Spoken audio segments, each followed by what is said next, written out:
الحمد لله نحمده ونستعينه ونستغفره ونعوذ بالله من شرور أنفسنا ومن سيئات أعمالنا من يهده الله فلا مضل له ومن يضلل فلا هادي له أشهد أن لا إله إلا الله وحده لا شريك له وأشهد أن محمدا عبده ورسوله وبعد.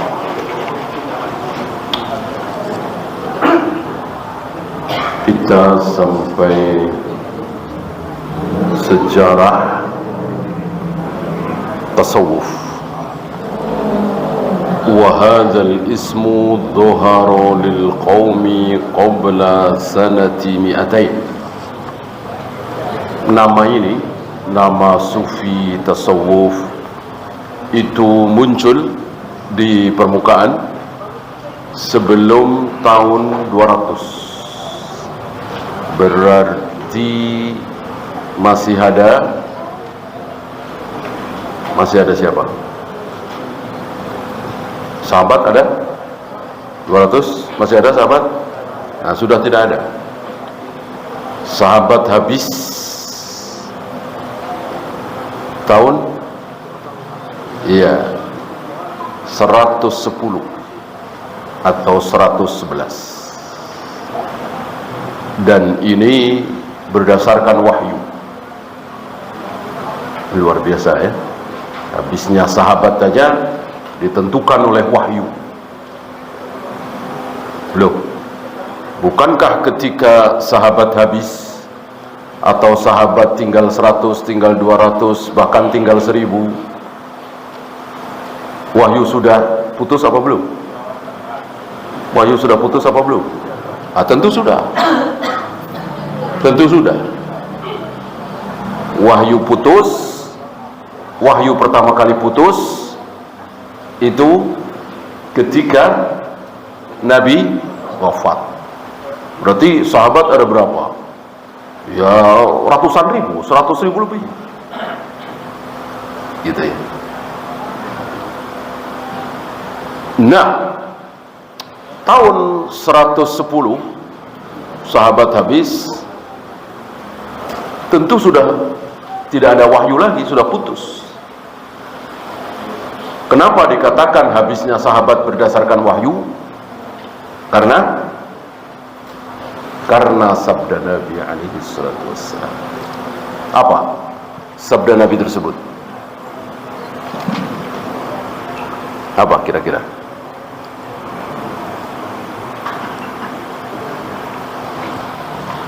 Sabda Nabi tersebut terjadi pada tahun 10 Hijrah. Akhir 10 Hijrah. Menjelang 11.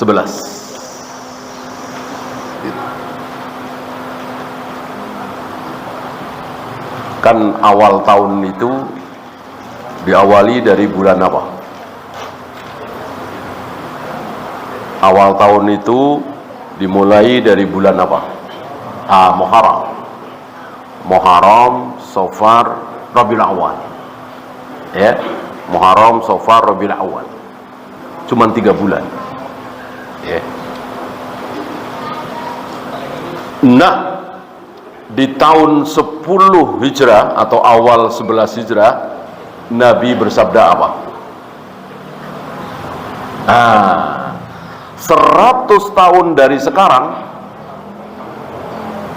apa? 100 tahun dari sekarang, yang hidup di muka bumi hari ini, 100 tahun dari sekarang, maka sudah mati semua. Gitu. Yang hidup hari itu, kalau Muslim, namanya apa? Ketika Nabi bersabda tadi, yang hidup hari itu, kalau Muslim, namanya sahabat. Dengan kata lain, ucapan Nabi 100 tahun dari sekarang sahabatku sudah mati semua, kan gitu. Tapi Nabi bicaranya 100 tahun dari sekarang, yang hidup sekarang di muka bumi sudah nggak ada lagi, sudah mati semua. Paham ya? Nah, maka para imam menyimpulkan berdasarkan wahyu, sabda Nabi kan wahyu. Sahabat habis di 110 atau 111. Habislah sahabat, berganti, tinggallah para tabi'in. Para tabi'in bertemu dengan siapa? Ya, sahabat kan sudah meninggal, 110. Para tabi'in di 115, 120, 130 dan seterusnya bertemu dengan para tabi'ut tabi'in, atba'ut tabi'in. Ya. Sampai yang ini bukan wahyu, tapi penyelidikan para ulama. 170 kira-kira. Sampai 170 habis para tabi'in. Sudah nggak ada tabi'in lagi. Tinggal atba'ut tabi'in. Sampai 220 kira-kira. Habis. Maka 221, 222, 230, 200 terus sudah bukan zaman salaf. Sudah bukan zaman salaf. Zaman salaf selesai di 220 secara zaman. Maka sudah tidak ada lagi ulama salaf secara zaman. Artinya khairun nasi qarni thumma alladhina yalunahum thumma alladhina yalunahum, sebaik-baik manusia adalah yang di zamanku, yaitu sahabat, kemudian setelah itu adalah tabi'in, kemudian atba'ut tabi'in. Selesai. Tinggallah ulama atau zaman khalaf secara waktu, secara zaman.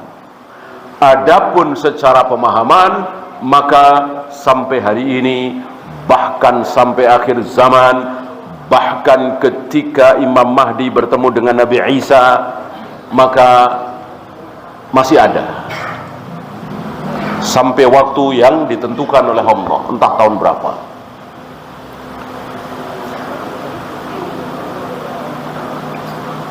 Nah, ini sebelum tahun 200, ya. Zuhara qabla sanati mi'atain. Istilah tasawuf sufi muncul sebelum tahun 200. Berarti zaman atba'ut tabi'in mungkin bertemu dengan tabi'in kalau sebelum 170. Kalau setelah 170 sepertinya setelah, ya. Berarti tabi'in sudah tidak ada, tinggal atba'ut tabi'in. Ya. Walamma azharahu awailuhum,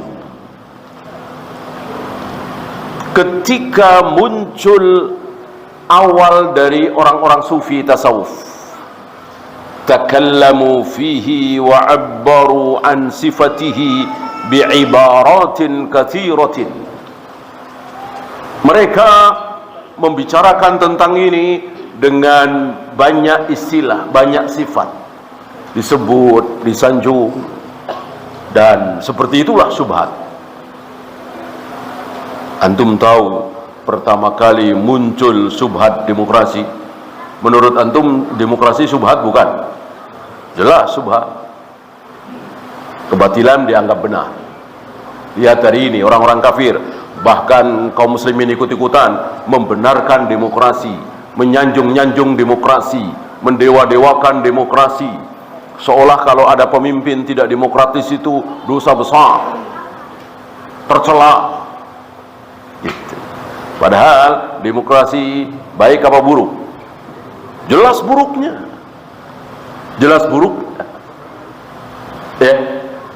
Profesor, doktor, pinter, alim, baik, nggak kepilih, orang nggak terkenal, nyalek nggak kepilih, ya. Begitu pelawak, cuman bisa ngelawak, fotonya juga miring-miring, ya, malah jadi. Itulah demokrasi.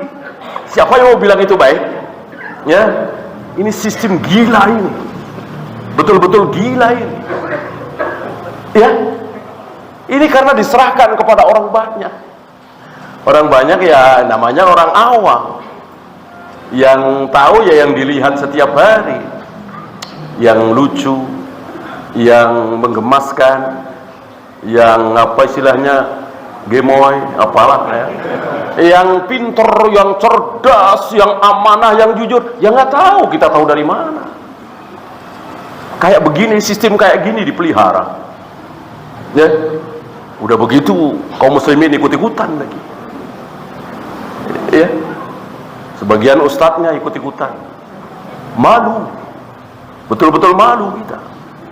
Ya, bagaimana prinsip Islam, syariah, sunnah? Mestinya kita gigit dengan gigi geraham. Ya, dan belum pernah dalam sejarah demokrasi Islam menang lewat pemilu pilkada menjadi jaya, belum pernah ada.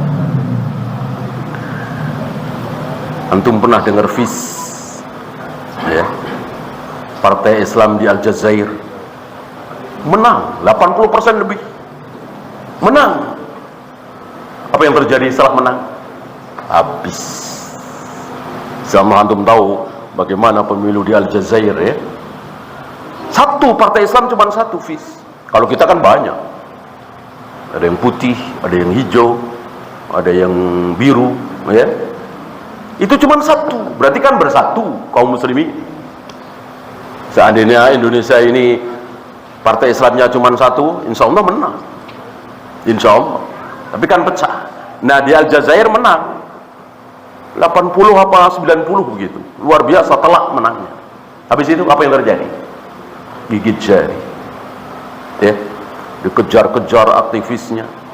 Bahkan saya dengar cerita mau duduk istirahat saja, ketika sholat duduk istirahat itu nggak berani, ya, karena kebetulan anggota partai FIS ini dalam sholatnya ada duduk istirahat,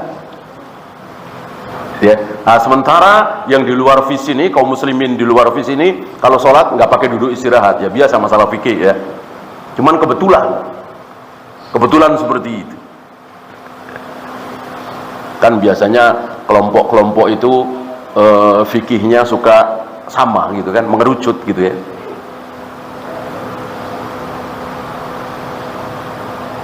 Mesir menang juga kan, bahkan jadi presiden kan, hasil kemenangan Ikhwanul Muslimin di Mesir itu. Pemilu itu setelah tumbang Husni Mubarak, apa yang terjadi, ya, malah digulingkan dan dipenjara atau nggak jelas nasibnya Mursi gitu kan. Ini contoh, termasuk di negeri kita ini belum pernah Islam menang, jaya, makmur, berkuasa lewat kemenangan pemilu, pilkada dan seterusnya. Nah, tapi karena demokrasi itu terus disuarakan, diajarkan, digembar-gemborkan di media, diajarkan kepada anak-anak sekolah dari TK, SD, SMP, kuliah, maka ya seperti yang kita saksikan, gak ada yang mencelanya, gak ada yang mengkritiknya, ditelan bulat-bulat seolah demokrasi itu baik, tidak demokratis itu jahat, buruk, terpuruk, Ya. Nah, seperti ini juga. Sufi tasawuf awalnya ya kan gak dikenal oleh para sahabat, jangankan para sahabat ya, tabi'in ya, muncul di atba'ut tabi'in ya. Tapi terus wa'abbaru an sifatihi bi'ibaratin katsiratin, disebutkan dengan istilah-istilah yang banyak terus. Akhirnya kaum muslimin terkena syubhat, mengira bahwa sufi tasawuf termasuk ajaran Islam. Padahal Rasulullah, Abu Bakar, Umar, Utsman, Ali, Zubair, Tolha, para sahabat tidak kenal apa itu sufi, apa itu tasawuf. Ya.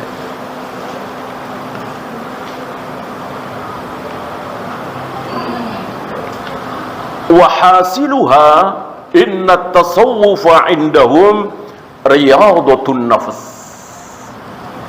Isi dari tasawuf itu nggak jauh dari riyadah. Tahu riyadah ya? Latihan. Riyadatun nafs, melatih diri. Kalau di kita mungkin olah fisik gitu ya, dengan cara tidak makan ini, tidak makan ini ya, sebetulnya hanya ilmu dunia aja. Wa mujahadatu tab'i bi raddihi 'anil akhlaqir radilah. Kemudian bermujahadah, bersungguh-sungguh untuk melatih diri supaya tidak terjatuh kepada akhlak yang buruk. Tentu tujuannya bagus sampai di sini. Tapi yaitu tadi, tujuan bagus, tujuan mulia, tapi caranya tidak mencontoh Rasul dan para sahabat, akhirnya muncul kebaikan apa keburukan? Keburukan. Kalau toh ada kebaikan, maka kebaikan itu kecil sekali, sementara keburukannya besar.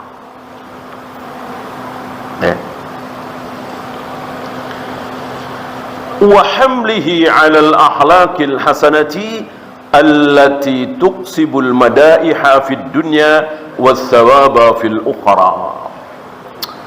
Dan membebani diri mereka ya, memaksakan dengan akhlak-akhlak tertentu yang baik tentunya, karena untuk ukuran akhlak ini kan diketahui oleh orang yang berilmu dan oleh orang yang jahil, oleh yang muslim bahkan oleh orang yang kafir. Jujur, amanah, pemberani, tanggung jawab, ini sepakat antara kaum muslimin dengan kaum kafirin bahwa itu baik. Culas, bohong, berkhianat, penakut, pelit, ini sepakat kaum muslimin dan kaum kafirin bahwa itu buruk. Nah, oleh karena itu mestinya tidak perlu dibahas panjang lebar. Mestinya. Ya ngapain dibahas panjang lebar, menghabiskan waktu? Orang yang nggak ngaji saja tahu. Ya. Kenapa dalam dakwahnya, dalam ceramahnya dari awal sampai akhir isinya cuman mengajak kepada jujur, berani, amanah, jangan culas, jangan bohong. Sementara nggak usah ngaji pun orang-orang kafir tahu. Mestinya diperbanyak manhaj, akidah yang tanpa ayat, tanpa hadis, tanpa Al-Quran, sunnah, tanpa wahyu, nggak mungkin bisa tahu. Tahu dari mana? Masya Allah wa sya'a Muhammad. Ini syirik, tahu dari mana? Kalau bukan dari dalil. Ya. Adapun yang kita pasti tahu tanpa dalil, udah nggak usah banyak-banyak. Sekedarnya saja, selewatan saja. Ya.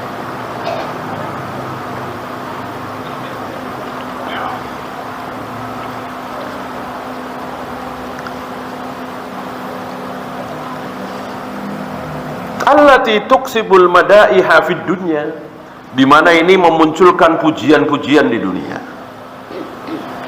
Dan sekali lagi, yang memuji bukan hanya kaum muslimin, tapi kaum kafirin juga memuji. Dulu ada dai terkenal, ya, luar biasa. Itu bukan hanya disukai oleh kaum muslimin, orang-orang kafir juga senang. Dengernya seneng, enak, nyaman. Kenapa? Kenapa? Karena si dai ini hanya bahas masalah akhlak, nggak ada akidah, nggak ada tauhid, apalagi manhaj. Ya. Apa iya ketika Rasulullah berdakwah, ceramah, Abu Jahal, Abu Lahab senang? Ya, Abu Jahal, Abu Lahab marah, orang-orang kafir marah. Nah, karena itu antum masih ingat dalam Al-Quran Allah menegaskan salah satu sifat para sahabat apa? Salah satu sifat para sahabat apa? Manusia terbaik, kaum muslimin terbaik. Salah satu sifatnya liyaghidha bihimul kuffar. Dengan adanya para sahabat, orang-orang kafir itu marah, murka.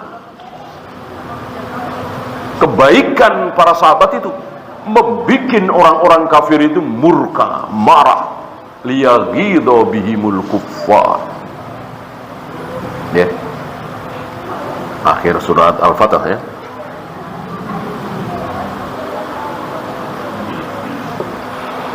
Nah, bagaimana ada seorang dai muslim,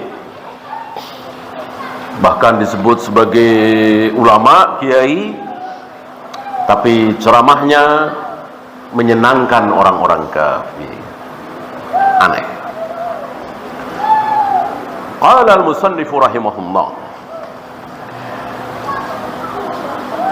wa ala hadza kana awailul qaum.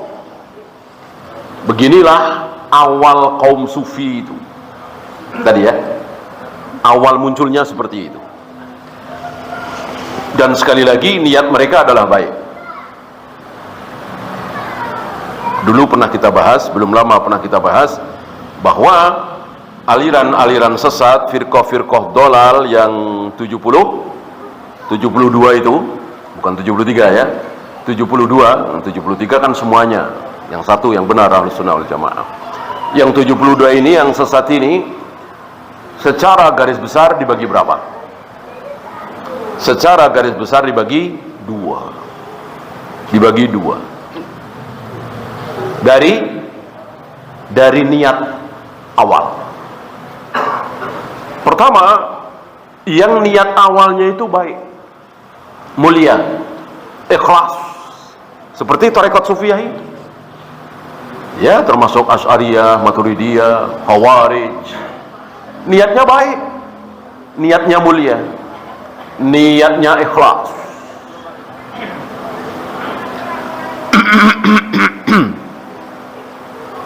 Tapi karena tanpa ilmu akhirnya menjadi sesat. Ya. Berbeda dengan Syiah, Rafidah, Qaramita, Nusairiyah, Bahaiyah, Ahmadiyah. Itu dari awal niatnya adalah jahat. Ya.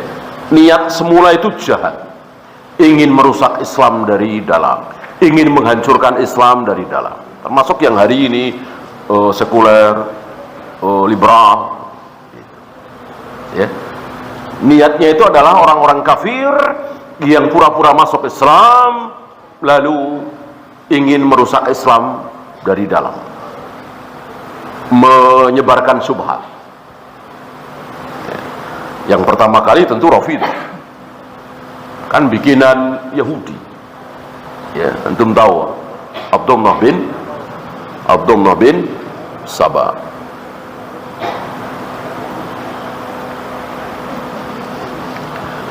Oleh karena itu kita saksikan sebagaimana Yahudi itu berilmu. Lihat aja orang-orang Syiah yang ada bagian-bagian tertentu menunjukkan bisa tahu dia gitu. Artinya tidak 100% ngarang, ya. Ya misalnya misalnya mereka menuduh Aisyah sebagai wanita lacur. Itu kan ada sesuatu gitu. Bukan ngarang 100, ya kalau ngarang betul-betul ngarang iya, tapi orang-orang awam dikecoh oleh Rafidhah ini. Memang lihai dia. Orang-orang awam yang nggak tahu apa-apa dikecoh dengan hadis yang terkenal dengan hadisul ifki. Imam Bukhari memberikan judul terhadap kisah Aisyah yang berdua dengan Sofwan di malam yang gelap gulita itu, diberi judul oleh Imam Bukhari sebagai hadisul ifki, cerita bohong. Emang bohong ya. Bohong, maksiatnya, zinanya dan seterusnya. Adapun kisah itu kan benar, bahwa Aisyah betul-betul berdua dengan Sofwan di malam yang gelap itu, sementara Rasul dan para sahabat berada di depan. Aisyah berdua dengan Sofwan. Insyaallah antum tahu awal kisahnya kan. Ini menunjukkan bahwa Rafidhah itu memang lihai, mirip-mirip Yahudi, lihai. Kecerdasannya, kepintarannya, kelihaiannya dipakai untuk bermaksiat. Tidak boleh mancing, tidak boleh nyerok, tidak boleh ngejar-ngejar ikan. Lihai Yahudi. Ya sudah, kita nggak usah mancing, nggak usah nyerok, nggak usah ngejar-ngejar ikan, nggak usah ngejala. Tapi pasang perangkap itu kan lihai untuk berbuat maksiat.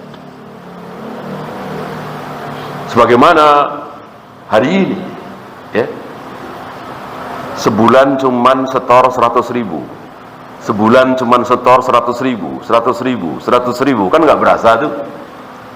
Gaji 3 juta, 5 juta, ya nggak berasa. Apalagi yang gajinya belasan juta, puluhan juta, nggak berasa orang sebulan cuman 100.000. Begitu mobilnya kecelakaan, biaya bengkelnya ditanggung 100% oleh pihak asuransi. Ya, itu siapa yang menemukan kalau bukan mereka? Ya. Kalau halal tentu ini bagus sekali, tapi ini haram. Bukan pembahasan kita ini, kita nggak bahas fikih ya. Tentang haramnya asuransi itu di dalamnya ada berapa? Masih ingat? Ada riba, ada judi, maisir atau kimar, ada satu lagi gharar. Ya. Kalau bank itu kan cuman riba ya. Gharar saya kira tidak ya. Orang nggak ada jual beli. Kalau orang-orang judi ya cuman judi, kimah. Nah asuransi tiga-tiganya ini. Judinya ada, ribanya ada, borornya ada. Berkumpul jadi satu di asuransi.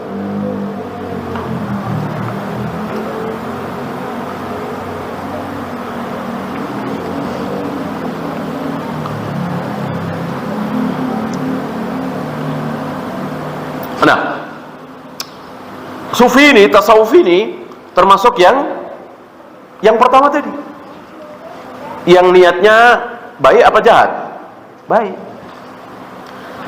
Falabbasa iblisu alaihim fi asya, tapi kemudian ditalbis oleh iblis, ditipu oleh iblis, dicampurkan oleh iblis antara yang hak dengan yang batil itu.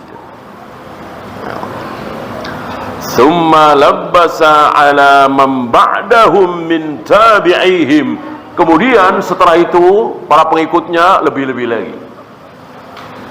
Kesesatan sufi di tahun sebelum 200 masih mending dibanding 205 misalnya.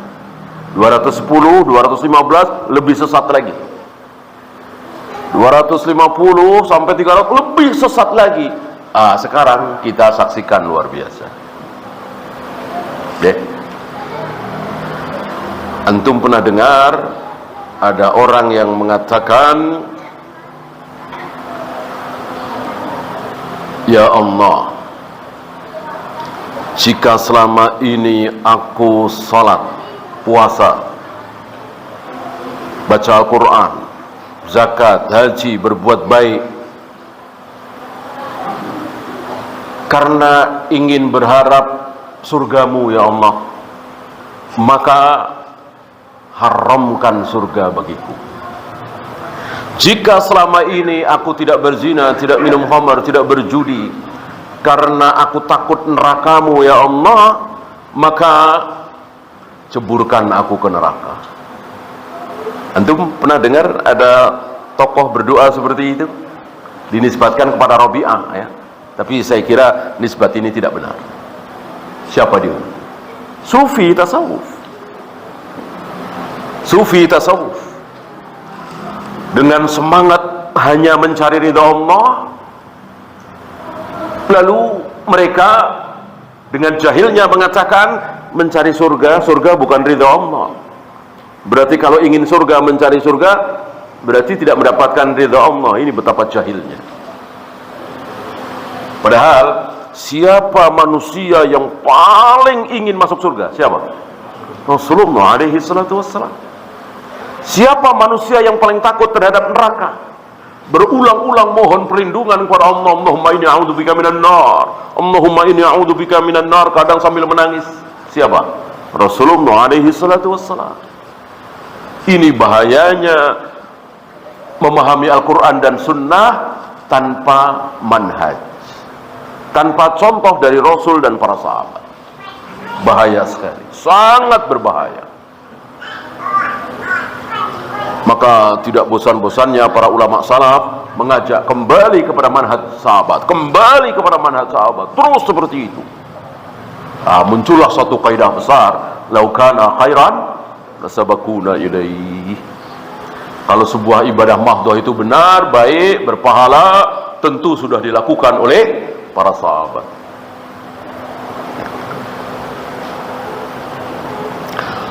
Fa kullama madha qarnun, maka setiap kali lewat satu generasi, zada tama'uhu fil qarni tsani, bertambah lagi ya. Di generasi berikutnya bertambah lagi, bertambah sesatnya, bertambah buruknya. Dan seperti itulah manusia itu semakin lama semakin baik apa semakin buruk? Semakin buruk. Maka manusia terburuk adanya kapan? Di awal apa di akhir? Di akhir.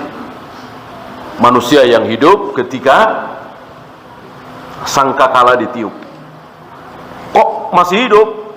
Itu seburuk-buruk manusia. Apa istilah Nabi? Masih ingat? Syirarun nas, seburuk-buruk manusia. Ada dua seburuk-buruk manusia. Syirarun nas ada dua. Yang pertama tadi, yang masih hidup ketika sangkakala ditiup. Yang kedua, syirarun nas, seburuk-buruk manusia. Yang kedua, yang menjadikan kubur-kubur sebagai tempat ibadah. Menjadikan kubur-kubur sebagai tempat ibadah, kata Nabi, syirarun nas, seburuk-buruk manusia. Waliyadzubillah. Sementara saudara-saudara kita luar biasa ya. Mereka menyangka seolah kuburan itu sebagai tempat ibadah.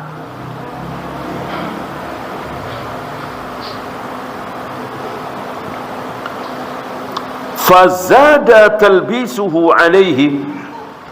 Oleh karena itu talbis iblis bertambah lagi.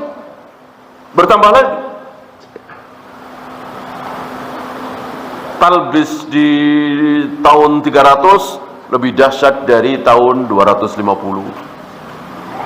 talbis di tahun 400 lebih dahsyat dari di tahun 300, dan begitu seterusnya. Ya bayangkan, ada seorang manusia ya, bisa dilihat, bisa diraba, tapi disembah dan diyakini itu sebagai Tuhan Allah. Atau enggak dahsyat? Adanya di mana itu? Dulu, sekarang, apa nanti?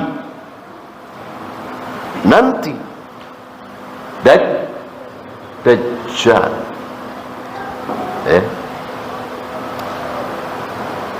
Kita nggak bisa bayangkan. Sekarang ada yang mengaku Nabi saja, rata-rata mentertawakannya. Ini bukan Nabi lagi, tapi Tuhan Allah. Dan disembah. Kayak apa dahsyat talbis iblis itu. Fazada talbisuhu alaihim ila an tamakkana minal mutaakhirin ghayatat tamakkun. Sampai iblis itu betul-betul bisa mencengkeram di al-mutaakhirin, orang-orang yang akhir zaman, yang berikutnya, yang seolah betul-betul dikuasai, dicengkeram oleh iblis. Waliyadzubillah.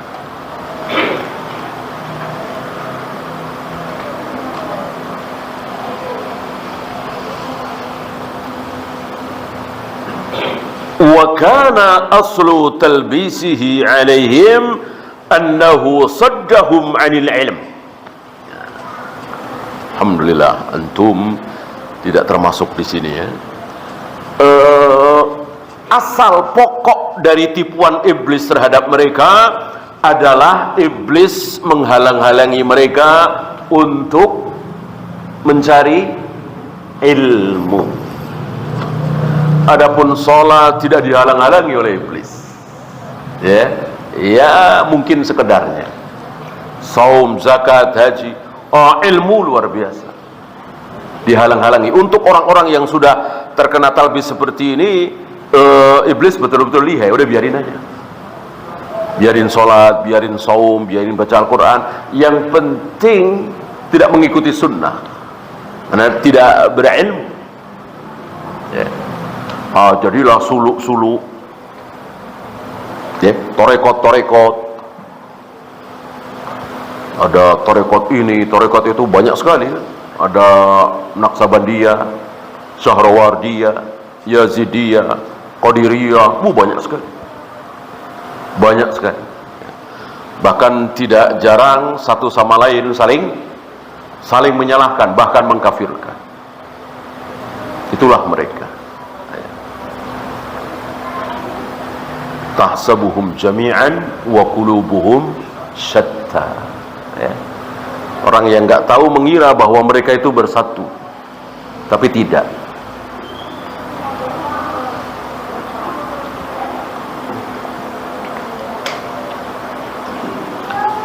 Wa arahum annal maqsuda al-amal. Dan iblis memperlihatkan kepada mereka, menipu mereka bahwa yang penting beramal. Karena buat apa berilmu banyak-banyak kalau tidak diamalkan? Nggak ada kata-kata buat apa. Bahwa dia tercela ketika berilmu tidak mengamalkan, betul. Tapi nggak ada buat apa, percuma, nggak ada. Ilmu percuma nggak ada. Tetap ilmu itu baik, ilmu yang benar ya.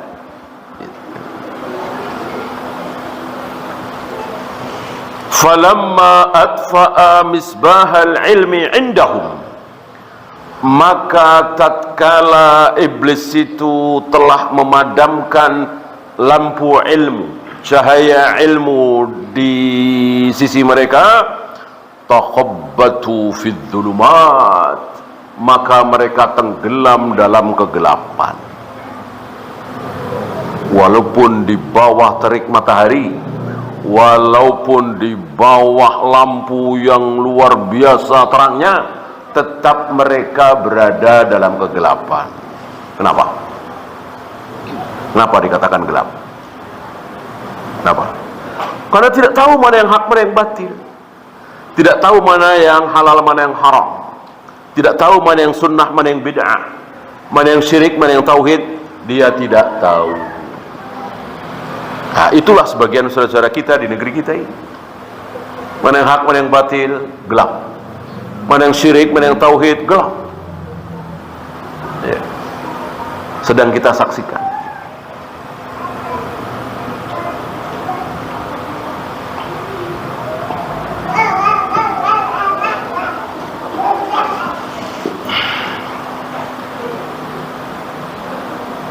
Mengatakan demi Allah, demi Rasulullah, tidak bisa membedakan.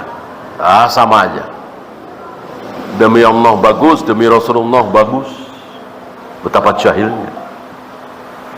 Demi Allah berpahala, demi Rasulullah berpahala. Betapa jahilnya. Padahal demi Allah tauhid, demi Rasulullah syirik. Bukan maksiat lagi seperti zina, khamr, judi. Syirik yang tidak akan diampuni oleh Allah. Ancaman bagi pelaku syirik kan tidak diampuni oleh Allah. Hanya dengan mengucapkan demi Rasulullah. Ya.